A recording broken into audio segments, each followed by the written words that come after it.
அன்பு நண்பர்கள் அனைவருக்கும் வணக்கம். நம்ம இப்போ என்ன பார்க்க போகிறோன்னா, இந்த கிளாஸ் ஃபிட்டிங் நம்ம ஆல்ரெடி ஏற்கனவே முடிச்சிட்டோம். இருந்தாலும் அந்த டைமில் உங்களுக்கு வீடியோ எடுத்து போடுறதுக்கு முடியாது. ஏன்னா நாங்கள் 2 பேர் இருக்கிறதுனால இந்தியாக்காரங்க, அதனால் முடியலை. ஸோ நம்ம இப்போ என்ன பண்ண போகிறோம் அப்படின்னா, இந்த பீடிங் ஃபஸ்ட்டு ஏற்கனவே இந்த கிளாஸ் உடஞ்சிருந்துச்சு. இந்த பீடிங் ஆல்ரெடி நம்ம வெளியே தான் இருக்கும். இந்த பீடிங்கை ஃபஸ்ட்டு நீங்கள் ஃபிட் பண்ணுங்கள். வெளியே வச்சு இந்த பீடிங்கை வெளியே வச்சு ஃபிட் பண்ணிவிட்டு உள்ளே சொருவிட்டு டவுன் சைடு ஃபஸ்ட்டு ஃபிட் பண்ணுங்கள். கீழே இந்த பாகம் வந்து ஓப்பன் பண்ணிவிட்டு இங்கேருந்து வச்சுருங்க. வச்சுட்டு இந்த பாகத்தோடு கொண்டு வாங்க. ஃப்ரண்ட் சைடோடு கொண்டு வந்து மேலே வந்து உங்களுக்கு எப்படினாலும் கொஞ்சம் வெளியே தள்ளிட்டு தான் இருக்கும். அதனால் நீங்கள் பயப்பட வேண்டிய அவசியமே இல்லை. இந்த பக்கம் கொஞ்சம் கொஞ்சமாக நீங்கள் கிளாஸ் வெளியே தள்ளி தான் இருக்கும். கிளாஸ்லேயும் இந்த ஃபீடிங் உள்ளே இருக்கணும்.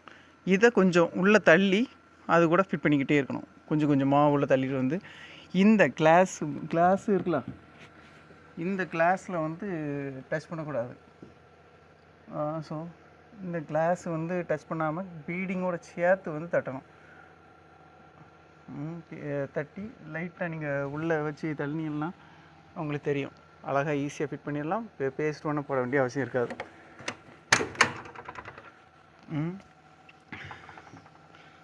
இந்த பாருங்கள், உங்களுக்கு நம்ம ஊரில் இதெல்லாம் பிச்சு எடுத்துகிட்டு திரும்ப பசை போட்டு ஒட்டுவாங்க. அதனால் நீங்கள் எதுவுமே இல்லை, எல்லாமே உங்களுக்கு அழகாக இருக்கும், நீட்டாக இருக்கும், எந்த ஒரு இதுவும் இல்லை. இதில் நாங்கள் கொஞ்சம் என்ன பண்ணோன்னா, கொஞ்சம் அதிகமாக இருந்ததுனால நாங்கள் இதை கட் பண்ணோம். ஆனால் இது அதிகமாக இல்லை, திரும்ப அதையே நாங்கள் ஃபிட் பண்ணி உள்ளே வச்சிட்டோம், எந்த ஒரு இதுவும் இல்லாமல். ஸோ நீங்கள் அடுத்த ட்ரிப் ட்ரை பண்ணி பாருங்கள். எந்த மெக்கானிக்கோ, எந்த கிளாஸ் கடையிலேருந்து இன்ஜினியரையோ யாரையும் கூட வேண்டிய அவசியம் இல்லை, நீங்களே ஃபிட் பண்ணிடலாம். ஆல்ரெடி இதுக்கு முன்னாடி அனுபவம் கிடையாது. ஃபஸ்ட் ட்ரிப் நம்ம வண்டி தானே அப்படின்னு போட்டு பார்த்தேன், அருமையாக பண்ணிட்டேன். சரி, இனிமேல் வேறு ஏதாவது நான் ரிப்பேர் பண்ணும்போது கண்டிப்பாக போடுறேன். ஓகே, பாய்.